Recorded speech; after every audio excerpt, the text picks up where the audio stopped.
Baik, Assalamualaikum warahmatullahi wabarakatuh. Perkenalkan, kami dari kelompok 2 akan mempresentasikan hasil diskusi kami mengenai Angkatan Balai Pustaka. Sebelum itu, perkenalkan saya Ayla Nabila dengan NIM 25016013 sebagai moderator dan rekan-rekan saya. Saya Mahardika Setia dengan NIM 25016034 sebagai pemateri dan rekan saya. Dan saya Aprilia dengan NIM 25016010 sebagai pemateri dan rekan saya. Saya Fada Aulia dengan NIM 25016023 dan rekan di samping saya. Saya Yovita Pratama Chandra dengan NIM 24016165 dan rekan saya.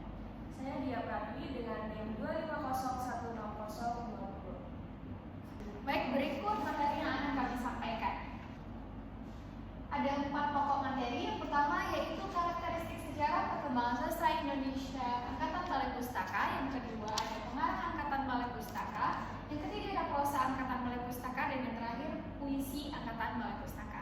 Nah, latar belakang dari Angkatan Balai Pustaka itu sendiri, yang pertama, Balai Pustaka merupakan fase penting sastra Indonesia dari tahun 1920 hingga 1933, didirikan oleh pemerintah Belanda pada tahun 1908 dengan nama Komisi voor de Engelse School and Lecture, lalu dikenal dengan nama Balai Pustaka pada tahun 1917. Nah, tujuan ini didirikannya Balai Pustaka untuk mengontrol bacaan rakyat karena pemerintah khawatir terhadap bacaan swasta yang dapat dianggap mengancam kekuasaan pada saat itu. Nah,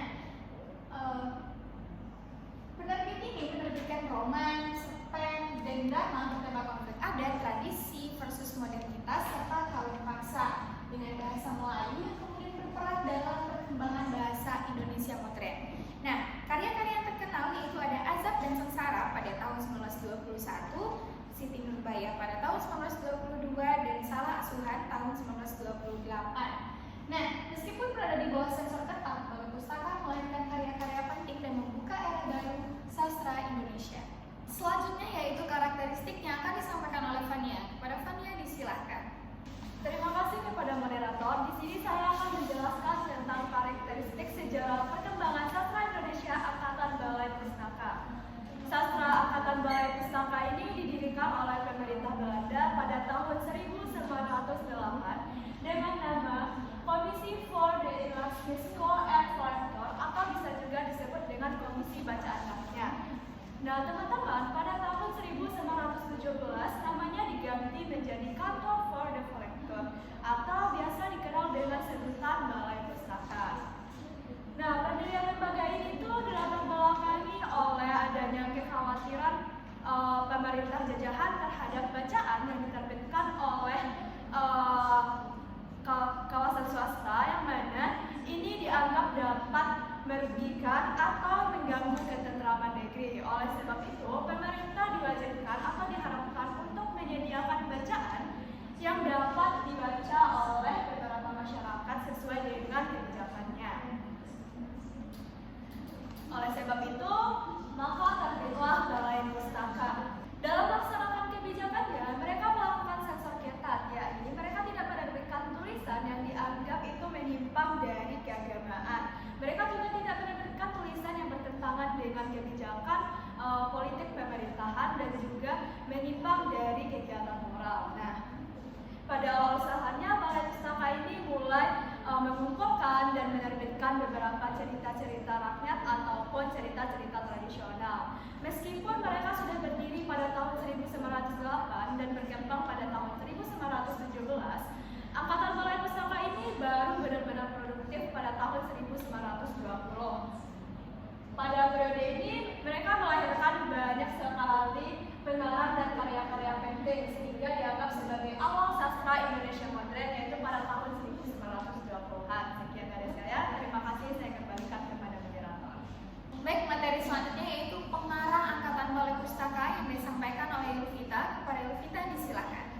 Baiklah, terima kasih kepada moderator. Selanjutnya saya akan menjelaskan mengenai pengarang Angkatan Balai Pustaka. Angkatan Balai Pustaka berkembang sekitar tahun 1920 sampai 1942.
Semenjak muda, beliau sudah aktif menulis dan menghasilkan karya seperti Tanah Air dan Indonesia Tempat Darahku. Yang keempat yaitu Nur Sultan Iskandar, lahir pada tanggal 3 November 1893 di Sumatera Barat. Setelah menempuh pendidikan sekolah rakyat, beliau sempat menjadi guru dan lalu pindah ke Jakarta bekerja di Balai Pustaka sebagai pengoreksi naskah. Bahkan kemudian menjadi pemimpin direksi dan kepala pengarang. Dikenal sebagai sastrawan yang sangat produktif pada masanya. Kemudian adapun karyanya seperti Apa Dayaku, Karena Aku Perempuan, dan Salah Pilih. Yang terakhir yaitu Tulis Sultan Sati, lahir di Bukit Tinggi pada tahun 1898. Beliau pernah menjadi guru sekaligus pernah menjadi rektor di penerbit milik Belanda. Itulah yang membuat kemampuannya semakin berkembang. Karya-karyanya ada yang asli dan ada yang suduran, dan umumnya bercerita mengenai tentang penderitaan rakyat serta kesenjangan manusia. Itulah penyampaian dari saya, kemudian saya kembalikan lagi kepada moderator. Baik, materi selanjutnya yaitu prosa angkatan Balai Pustaka yang akan disampaikan oleh Dia. Kepada Dia, disilakan. Baiklah, sebelumnya saya ucapkan terima kasih kepada moderator. Baik, di sini saya akan menjelaskan mengenai prosa angkatan Balai Pustaka. Nah, pada masa ini itu dikenal genre baru yang disebut dengan roman. Jadi, karya sastra pada masa ini itu tidak lagi membahas mengenai cerita-cerita fantasi atau kehidupan kerajaan atau istana, melainkan lebih membahas mengenai kehidupan masyarakat yang terjadi kehidupan nyata yang terjadi di tengah masyarakat. Pada masa ini juga itu didirikan adanya Balai Pustaka, yang dimana tujuan didirikannya Balai Pustaka ini itu adalah sudah sangat jelas adalah untuk mengembangkan bahasa daerah, yaitu seperti bahasa Jawa, bahasa Sunda, Melayu Tinggi, dan juga bahasa Madura. Nah, selain itu tujuan didirikannya Balai Pustaka di sini juga itu adalah untuk membendung bacaan-bacaan yang bersifat cabul dan juga bermuatan politis. Khususnya itu terdapat pada sastra Melayu rendah. Nah, jika diperhatikan, roman-roman pada Balai Pustaka itu sudah sangat dekat dengan kehidupan masyarakat. Mengapa demikian? Karena roman Balai Pustaka itu lebih pada membahas pada persoalan nyata seperti adat, kawin paksa, dan juga konflik dalam keluarga. Salah satu contohnya dapat kita lihat dari roman Azad dan Sarah karya Melani Siregar, yang dimana dalam romannya itu membahas mengenai Aminuddin dan Mariamir yang cintanya tidak dapat bersatu dikarenakan kuatnya tekanan adat dan juga tekanan dari kedua orang tuanya. Jadi karena konflik tersebut itu cinta mereka berakhir tragis. Nah, dari sini dapat kita lihat bahwasanya adat pada masa tersebut itu sangat berpengaruh pada kehidupan tokohnya. Kemudian puncak perkembangan prosa angkatan Balai Pustaka itu dapat kita lihat dari karya Marah Husni yang romannya berjudul Siti Nurbaya yang terbit pada tahun 1922. Romannya ini itu tidak hanya membahas mengenai persoalan percintaan saja, melainkan juga membahas mengenai persoalan sosial seperti poligami, adat yang sudah tidak sesuai dengan zaman, ketimbangan sosial, serta ketidakadilan terhadap perempuan dalam menentukan jodoh. Nah, tema ini itu benar-benar mencerminkan kondisi sosial masyarakat pada masa itu. Yang selanjutnya, di sini saya akan masuk pada ciri-ciri prosa angkatan Balai Pustaka. Yang pertama, dari segi tema, karya-karyanya itu lebih membahas mengenai adat yang seperti perkawinan paksa dan juga pertentangan mengenai keinginan pribadi dan juga tradisi. Yang kedua, dari sifat karya itu Balai Pustaka itu lebih bersifat kedaerahan dan tidak menentang pemerintahan kolonial Belanda. Yang ketiga, dari segi gaya bahasa, kalimatnya itu cenderung panjang dan juga banyak menggunakan pepatah, perbandingan, dan ungkapan klise dengan bahasa Melayu tinggi yang bersifat baku. Yang keempat, dari segi alur penokohan, alurnya itu cenderung lambat dan sering berakhir sedih atau tragis. Menggunakan sudut pandang orang ketiga serba tahu. Dan yang terakhir atau yang kelima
didominasi dengan baris-baris yang sama dengan pantun atau syair. Seperti contoh di bawah ini. Sajak, di mana harga karangan sajak bukan dalam maksud isinya dalam bentuk kata rancak ditimbang dengan pilihannya. Tanpa pertama, kedua di hati, setelah sajak dibaca tamat, sehingga mau tersentuh sakit mengikat diri di dalam iman. Nah, seperti puisi yang saya sebutkan tadi, dapat bahwa puisi memiliki corak yang sama dengan pantun, yang dimana yaitu memiliki sajak AB. Nah, dapat kita pahami bahwa puisi angkatan 20-an memiliki karakter yang sama dengan puisi. Selain memiliki corak yang sama dengan puisi angkatan era 20-an memiliki corak yang sama dengan syair. Yang kedua yaitu tidak memiliki sampiran. Walaupun puisi angkatan 20 memiliki kesamaan dengan pantun atau dengan pantun, akan tetapi terdapat perbedaan di antara keduanya, yaitu jika pantun memiliki sampiran pada baris pertama dan kedua, namun tidak dengan puisi angkatan 20-an, yang dimana semua baris yang terdapat dalam puisi tersebut merupakan isi dalam puisi. Nah, di sini juga terdapat penyair-penyair angkatan Balai Pustaka. Yang pertama ada Sanusi Pane dengan judul karyanya Wijaya Kusuma dan Pancara Cinta. Sanusi Pane banyak membahas tentang keindahan alam, spiritualitas dalam pencarian makna hidup. Yang kedua yaitu ada Rustam Effendi dengan judul karyanya yaitu Bebasari. Beliau dalam karyanya banyak membahas tentang kebebasan, perlawanan terhadap penindasan, dan semangat kemanusiaan. Yang terakhir ada yaitu Muhammad Yamin, di mana karya beliau berjudul Tanah Air, Indonesia, dan Sumpah Darahku. Beliau dalam karyanya banyak membahas tentang cinta tanah air, persatuan, dan rasa nasionalisme. Hanya itu yang dapat saya jelaskan. Saya kembalikan kepada moderator.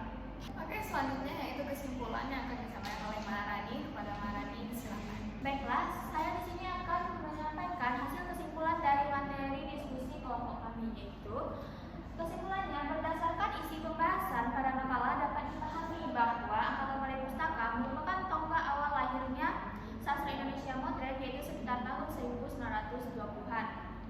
Pada awalnya, pendirian Balai Pustaka oleh pemerintah kolonial Belanda bertujuan untuk mengontrol bacaan masyarakat agar tidak mengganggu stabilitas kekuasaan mereka. Meskipun berada di pengawasan yang ketat dan sensor yang kuat, Balai Pustaka justru melahirkan kehidupan sastra baru dengan munculnya karya-karya prosa dan puisi yang menggunakan bahasa Melayu tinggi sebagai dasar perkembangan bahasa Indonesia modern. Angkatan Balai Pustaka menciptakan karya-karya yang didominasi dengan tema konflik adat, kawin paksa, pertentangan antara adat dan modern, kemudian yaitu ketidakadilan sosial terutama bagi perempuan. Dalam prosa muncul bentuk roman yang menggambarkan realitas kehidupan masyarakat dengan alur yang cenderung tragis.